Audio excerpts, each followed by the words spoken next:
Welcome to the Success Ascent. My name is Pat Mancuso, and I am the creator host of our show. And we are excited you are with us today, and we are very excited about our special guest.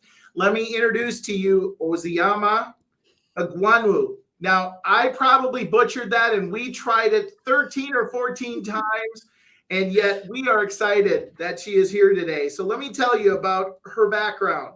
She's an internationally celebrated speaker, strategist, scholar, and expert in transformational strategy and systems of change. She's a chief strategic transformation officer of BurnBright International, a transformational training, coaching, and consulting company specializing in the development of activation of human potential. And boy, I think we need a lot of that right now. Ozioma is also the founder of World Dream Day, the first ever global empowerment day dedicated to activating ideas, goals, and dreams. With an estimated reach in 2020 of 74 million, World Dream Day is considered one of the most successful created holidays in recent history. Ozioma, welcome to our show. Thanks, Pat. It's so great to be here. I'm so excited. Thank you for having me. I am too, and I know our listeners are going to be with all the great things you have to share. So you already know this, right? That was you on paper. That was what we know. Tell our listeners and our audience something that's not on paper or something that maybe you've never told anybody.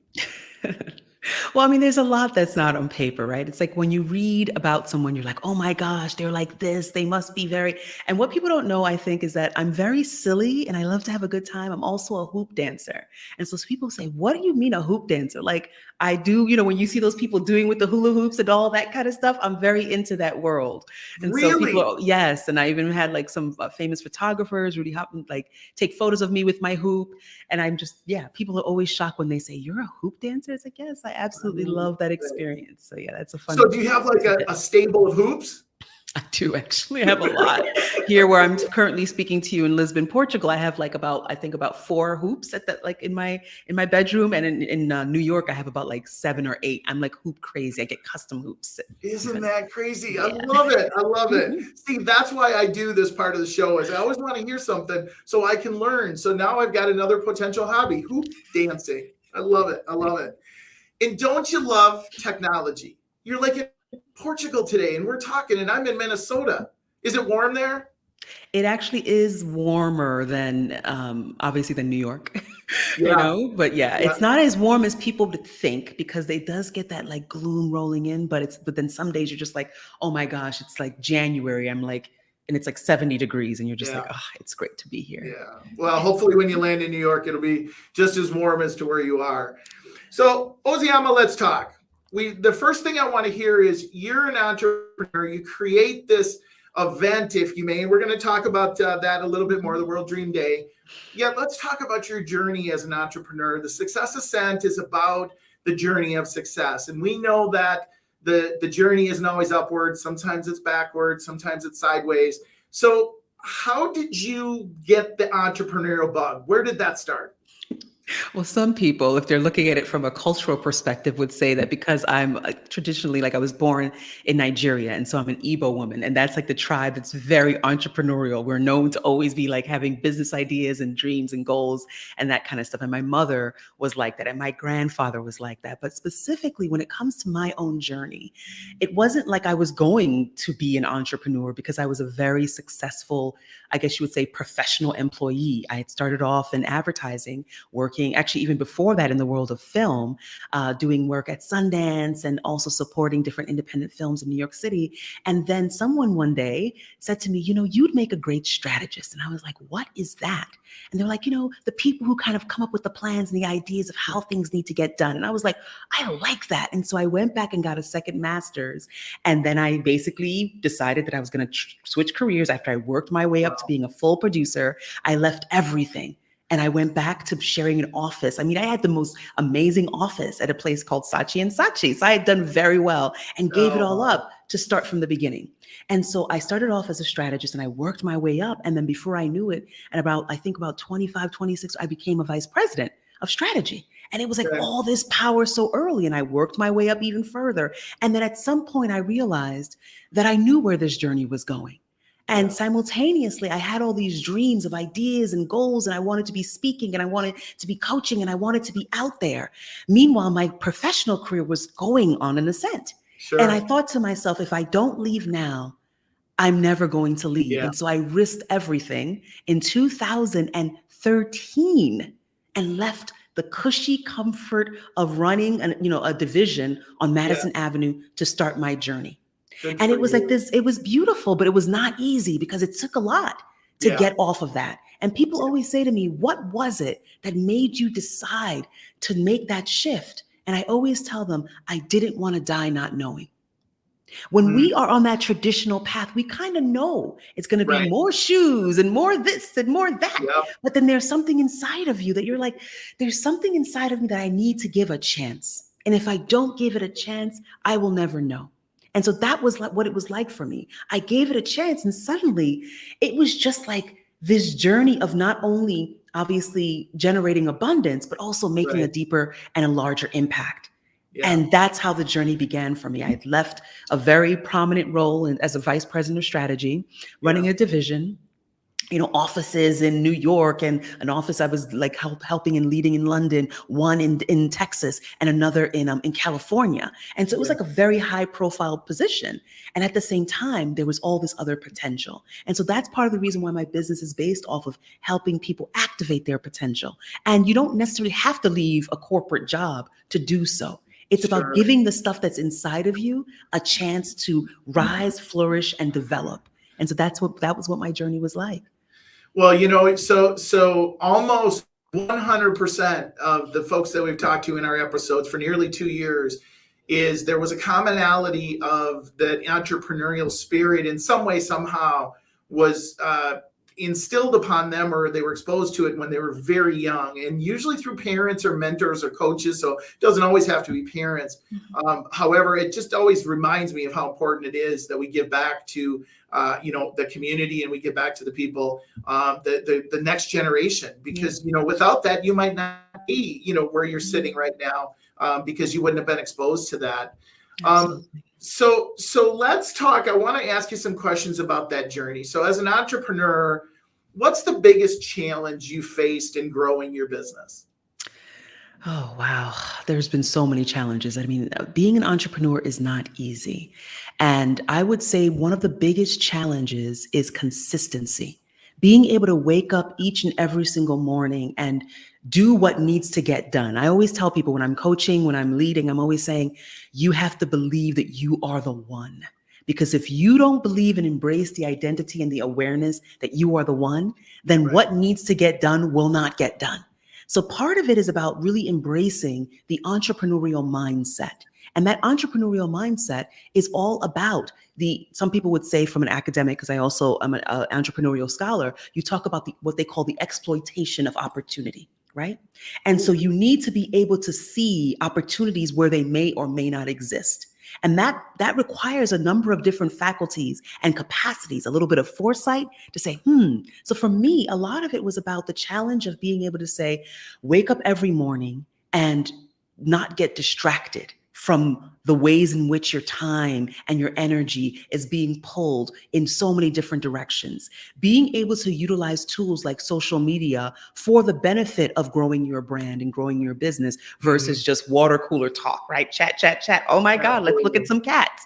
And so Yeah. a lot of it is about really being able to make sure that the time management, Yeah. where to place your focus, the rituals that are required, developing and honing that mindset. But I would say the biggest shift for me in my business came when I realized the importance of relationships and cultivating networking at the highest level. And many people, when I'm working with them and I'm coaching them, it's all about, do you have the relationships now that can support the next level of your business and personal growth? And very often, people are not cultivating relationships and partnerships in a way that is truly supporting the evolution of who they are as professionals, as Yeah. well as their businesses. And so I would say that was the biggest shift for me, was really doubling down and focusing on developing high-level partnerships. Yeah. So important. So important. So let me ask you another question on that journey. What surprised you Like, what in that journey happened? You're like, whoa, I wasn't expecting that to happen. Oh my gosh. I honestly was, oh my gosh, this is probably going to sound terrible. When people talk about good help is hard to find, It's I, really true. whether it's, oh, just get a virtual assistant, just get this. No, no, no, no. You start to realize that, I didn't expect it to be so difficult to find people that, Yeah. that are really able to take work seriously. Yeah. And you know what I mean? And so I that to me do. was, and so what was beautiful though about it is when I truly, got committed and knew how to hire as an Yes. entrepreneur and knew how to set the level of expectations of what success looks like, and also did my due diligence and my job as a leader to say this is the bigger picture, because I do believe a lot of entrepreneurs, they are not communicating the larger purpose that Right. inspires the collaborators and employees, et cetera, to support the work. And so Yeah. I had to grow in that. And so I always say I didn't expect it to be that difficult, but Yeah. once I realized that it's, again, I have to be the one to set that level, then Yes. it got easier to hire because Yeah. I was able to communicate and transmit the purpose. Well, and I'm saying yes, like I want to give you a high five because You that's can what give me we a high five. do. In our company is we help entrepreneurs. We instill the system, a system to actually help them to hire and help them to make those right decisions and help them to lead those people. And again, almost 100% of the entrepreneurs that I've spoken with over the last 2 years, the commonality is that point around, how did they leverage? Who did they leverage through the mistakes that they made there?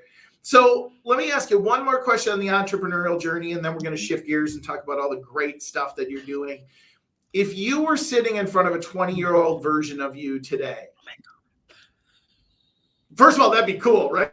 Someday we're going to be able to do that. We're going to go back in time. What would you tell that 20-year-old if you had to give them advice?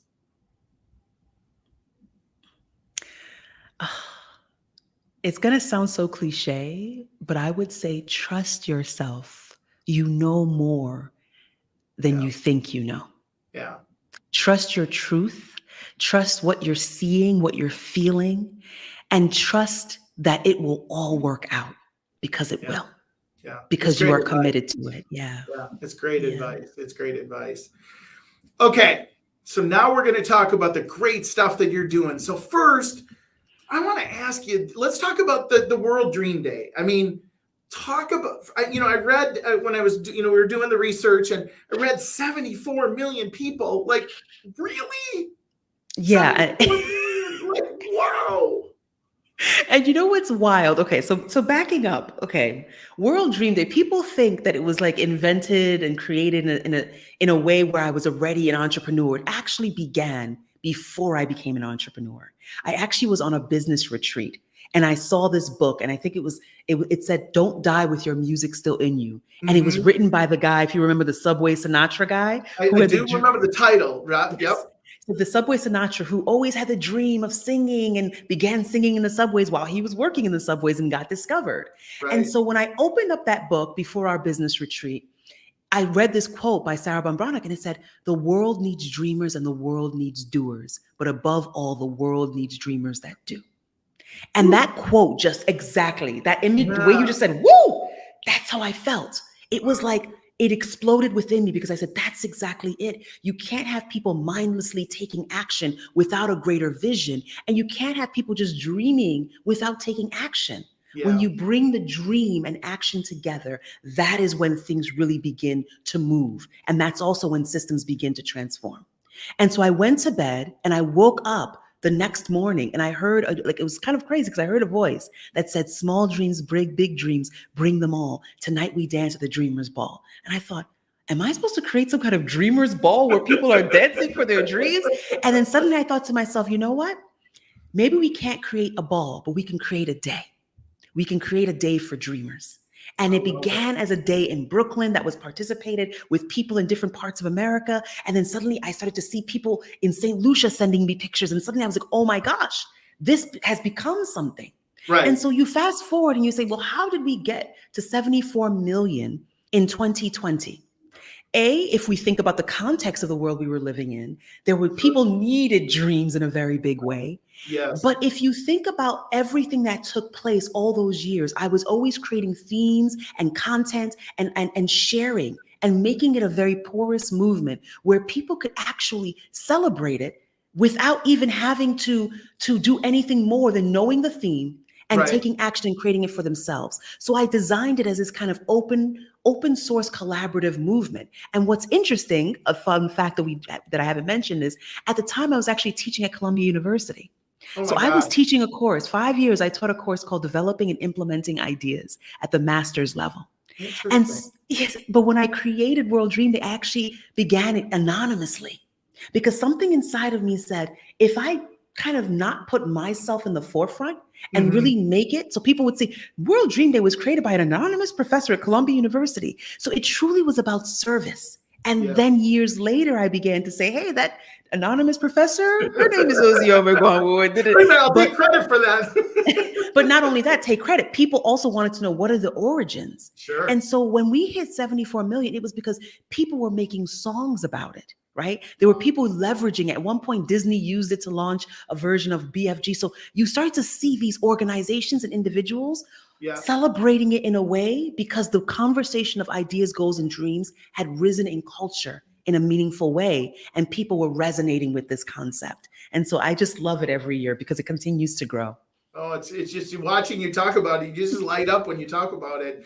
So when did it start? This was 2013, 2012? 2012. 2012. 2012 is when it 74 first minutes. began. Yeah, it's when Yeah. it first began. Wow. And again, I cannot claim that through our own Right. headquarters generated that. It's the extended reach of all the people who are participating in it, whether they are connected back to source. They just know there's something called World Dream Day.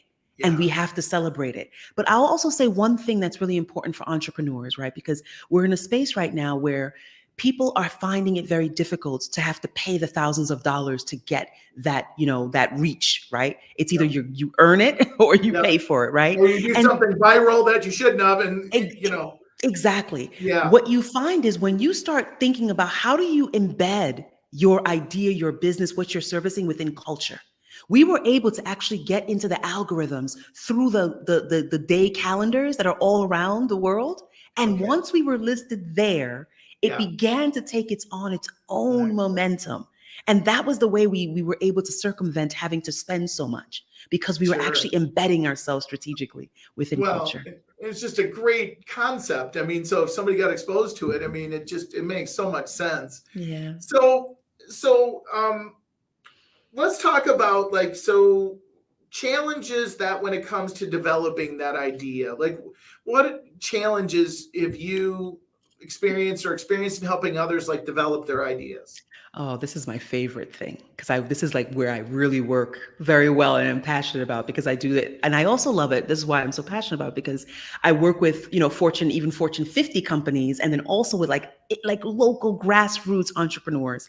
And it's always the same thing, right? It's about the challenge of clarity and understanding the larger purpose. Very often we start off and we have a glimmer of an idea, but we haven't done the due diligence to really develop it and really kind of get a full sense, what I call a fuller picture of the future. And so a lot of what I do is actually bring them into a process of actually envisioning creative visualization processes that support teams and individuals and really kind of getting a sense of what the idea is about, right? It's this first step of clarity. And then I would say, rather than it just be like, okay, I want to do this, begin to think about impact. And the more that we go from clarity of what is this idea that we're trying to implement to, okay, now how do we want it to actually play a role and impact others, to then what will be required? But I would say the biggest thing, one of the biggest challenges, and I just actually taught about this over this past weekend in a training that I do called Dreams to Action. I call it dream prep, because very often we're like, I got to do this, I got to do this, I got to do this. But you actually don't actually identify what are the essential steps that are required on a foundational basis, on a foundational level that will support the fruition of this project at the highest level. And very often people are actually not starting off with the right steps. They're just thinking like, oh, I just want to do this, jump They're off just and start going to doing do this. it. Yeah. Just going to do it without actually really understanding what are those foundational elements that I need to put in place in order to be able to be successful. Yeah, that makes so much sense. So much sense. So let me ask you this, like, what advice would you give to leaders? Like, I think there's a lot of leaders right now that are struggling. I think there's a status quo type of mentality, and and it's an interesting time to be a leader, right? I mean, I think it's always an interesting time to be a leader, but right now I think it's a really interesting time. So what advice would you give to a leader who's got that type of challenges and mindset right now? Yeah. So it's interesting that you asked that, because in addition to the work that I do with, obviously World Dream Day and BurnBright, I also am expert faculty with Singularity University in Portugal, and also global headquarters, do some speaking engagements on that. And in that space, very often when we're talking about leaders and the mindset and the challenges leaders face, a lot of it is tied to the challenges of, people talk about it as VUCA, right? The volatility, the uncertainty, the complexity, and the ambiguity. So this idea about not really knowing how to proceed, right? And how do we deal with black swans and anti-fragility and all of this? And I would say the biggest challenge is really about getting out of your own way and almost embracing beginner's mind, as opposed to the mindset of being overwhelmed. And so it's kind of like, if I were to start and not actually say, oh my God, how are we going to deal with this? But okay, let's take a step back. Let's, without, and this is very hard to do. Sure. But to take a step back and say, what is needed now from this? It's almost like allowing the context and the situation and the desire for impact to be the leader. And then you are honoring what needs to happen now for the greatness and for the support of all. So I think a lot of times leaders are imposing either the past or the assumptions of what they believe they're supposed to be doing. Right. As opposed to actually leading from, Otto Scharmer and this idea of theory U, et cetera, leading from the emerging future, leading from what is arising from the context in its uniqueness. And when we actually look at it, then we realize, wait, I can't impose everything that I knew, because right now what is emerging is a unique challenge. Right. And it requires me paying attention and maybe even bringing others on board in order to collectively solve it. So I don't think in the context of just one leader. I think in the context of leadership arising from even your followers, right? Even your employees. Leadership can arise from anywhere. Yeah. And the person who may be the leader in that moment, it's also their responsibility to look and to take guidance from all those who have convened upon this situation to help address it. And that's every level of the organization. So a question around that, do you think that is, and I love what you said, by the way, because I think it makes so much sense. In the environment that we have today with social media and all the access to all of that stuff, does that make it more difficult, like as a human being, because you're putting it out there and you have to put it out there, and boy, it's there's judgment all over the place. It doesn't matter what side you're on, right? So is that, am I kind of seeing that the right way? It depends on the context, right? So you're saying like the role of social media and how one leads in the situations that they find themselves in. Yeah. And I think that, of course, it makes it difficult, right? Because you are getting all these different voices about what you should be doing or what's impacting what. And it is important for the leader to obviously know that, know thyself, right? But also know the context that we're in. And so it's about, I think it's important to take the signals of what's being communicated with a grain of salt, but don't assume that it matters or it doesn't matter, if that makes sense, right? Because sometimes you have leaders who read something on social media and it's one person and they're making a big deal about it, and they haven't actually assessed, wait, what's really going on here? So I think that pause, or that a bit of the healthy distance, is so essential to be able to say, okay, how should we proceed? And part of that is also thinking about it holistically. So not just thinking about the immediate fire, which is what I think a lot of leaders end up having to address, right? The immediate fires, and not thinking about what does the future need? How do we actually address and approach solutions that are steeped in the now, but also have insight and awareness and a desire to support an evolutionary next? And so this is actually something that I get asked a lot about is like, how do you lead in the present while also trying to support the co-creation of this new future? And it's not Yeah. easy, but it does take into account that we have to find a way of not getting so absorbed. But also one thing that I didn't mention is this belief in what I call a transformational mindset, which is to develop the confidence in your capacities that you have what it takes in order to transform the situation itself and also the trajectory. And very often leaders are so focused on just the immediate situation that they're actually not taking that long-term view and saying, Right. wait a minute, I am invited to think about the trajectory of where not only my business, but our entire industry, our entire world is headed. Yeah. And when you do that, it shifts the way in which you make decisions in the present. It Makes really perfect does. sense. It just makes such perfect sense. Okay, so I prepared you for this. We're going to shift gears. Tell me the best advice that you've ever been given that hopefully you followed and what you learned. Oh my gosh. The best advice that I've been given, I would say, is from my mother, and she is late now, many, many, many years, about a decade. She passed away.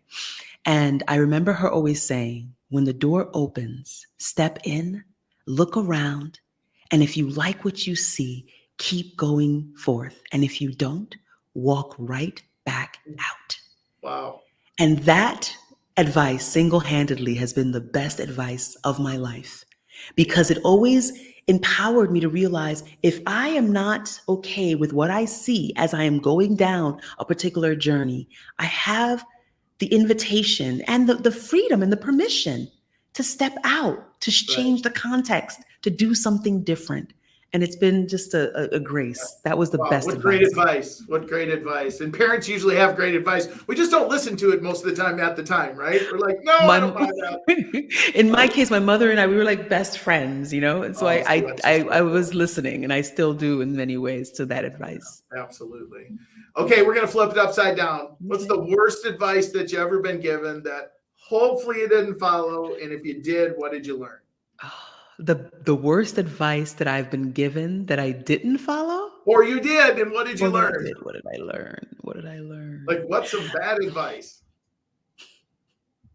You know, okay, so here's some advice. There was one, I'm not going to name particular names, but there was a particular situation where I was under consideration for a specific partnership, right? And they wanted me to go about doing some things in terms of like social media and showing up in a certain kind of way that just was not authentic to me. Yeah. And they really wanted me to play to people's weaknesses and their strengths. And I just don't do that. Like, I speak to leaders, I speak to people that are full of potential. I don't speak to you from a space of, don't you want to be me? You know what I mean? And there's that marketing. And so it was bad advice that I'm happy I did not take. I did consider taking, especially when I was younger, like maybe this is what I need to do, but I didn't take it. And yes, it's been obviously in some ways a slower growth in terms of when you are speaking to people's problems, but it's been one that is, my journey has been one that has been filled with so much integrity. And I'm so proud of that. But that was bad advice. I consider it bad advice when, go ahead. You have to be true to yourself, right? You and you certainly, you show up that way. So thank goodness you didn't follow that advice. Thank goodness. But it's very easy, right? To be like, let me go that route where it's all about exploiting people's, fears and doubts about themselves. And I'm like, no, I want to speak to people's potential, even if they may not see it in themselves. I'm a stand for that. Well, that's it. That's actually the easier route, right? That's the easier route.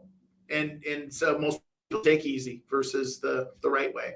Yeah. So I am going to do a little PSA. You are going to come up with a final thought to leave us with. And so, ladies and gentlemen, first of all, thank you so much for your support. Frankly, we do this because of you, and we do it because you listen. So if you want to get updates, subscribe at www.thesuccessascent.com or at your favorite podcast source. We also have a YouTube channel. You can go and watch the lives, and then when we do post the podcast. So we just so appreciate your support, and share it, leave some ratings, comments, get in touch with us, whatever you'd like to do to give us feedback. We'd love that. So Ozioma, let's have it. Let's have the last bit of advice that you're going to give us before we leave today. I would say that my last bit of advice is inspired by the recent passings of some of the greatest, not, these aren't entrepreneurs, but they're great souls, great beings like Thich Nhat Hanh. Yeah, And I feel that there's an invitation for all of us to be able to kind of like lead our businesses and lead our lives from a higher level. You know what yeah. I mean? A higher level perspective. And we've all been going through so many challenges right now, economically, emotionally, politically, and so on and so forth. So the invitation is to use your life and your business as an invitation, an opportunity to rise up from this and Yeah. lead in a way that lifts all of us up and moves all of us forward. That is the invitation. We definitely need it, don't we? We definitely We need those we people to definitely rise do. up. All of I'm us. gonna real quick talk to us about the BurnBright lifeworks.com. So when I go there, what am I gonna get? So when you go there, that's my website, and it consistently changes in different ways. But essentially, it's an invitation just to kind of connect, learn a little bit Okay. more about the services, learn a little bit more about the journey, and kind of like have that be the beginning part of the journey of learning more about BurnBright International, which is focused on, coaching, consulting, and training, and just overall inspiring people to create their best work and live their best lives. And we'll put these websites in the show notes as well. And then also talk to us about worlddreamday.org. What am I going to Yes. get when I go there? So when you go to World Dream Day, you're going to get, our past experiences, as well as very soon we're going to be updating the theme for World Dream Day this year, which takes place on September 25th every year. So that is the global headquarters for World Dream Day that kind of gives you a sense of where we've been, where we Yep, currently are, and where we're headed. And I I love hope that it. you will join us. Check out hashtag World Dream Day and make sure September 25th that you join us this year to I love it. celebrate. Well, that you're giving enough notice based upon when we're doing the show, so they shouldn't have any problems with putting it in their schedule, right? Yeah, absolutely. And again, feel free, those who are listening, to connect with me on LinkedIn. It's Ozioma on LinkedIn. You'll find me, as well as on my Instagram. It's also Ozioma. And so I love getting, people reaching out and connecting and via LinkedIn and Instagram and so forth. Yeah. Yeah, I love it. I love it. And we'll definitely put those in the show notes. Well, Oziama, thank you so much for being here today. We really appreciate it. Thank you. Thank you. Yeah. And as I leave our listeners every show, be happy, be healthy, be safe until the next time we talk. Take care, everybody.